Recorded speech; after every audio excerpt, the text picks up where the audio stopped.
Okay, so now I just want to go over like a cleanup list with you. So there's a lot of different cleanup tasks that we'll have to take care of as a class. So the spreader plate with the Monotype base needs to get cleaned. The brayer that goes along with that needs to get cleaned. Those can both get washed out at the sink and then stacked at the sink to dry. The tray of water at the sink should get emptied, and then the watercolor paper should be put to the side somewhere, so that way it's not out there and not going to get other like splashes of art on it that could impact your paper. So what I would recommend is just giving that to me at the end of class so that way I can find a place to store it. Then any inks that you would like to save, I would encourage you to save because we only have a limited amount of them.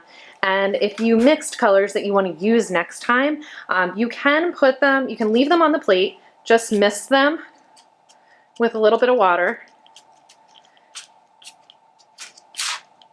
and then place them in a plastic bag and seal it up and put it in your drawer, and they should be good to go.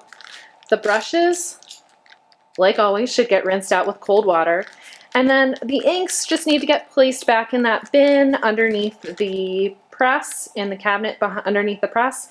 The couching tool also goes under there, and any dry brayers would go back under there as well. So that's just a little bit about cleanup. Make sure that all of your things are put away and safe. Your prints can go on the drying rack. If they're really small, you can put them on a board and then put them on the drying rack, or you can even maybe fit them in your drawer to dry. But don't stack them on top of each other because they'll just transfer onto the back of each other. So just make sure that they're stored well, and then you're all good to go.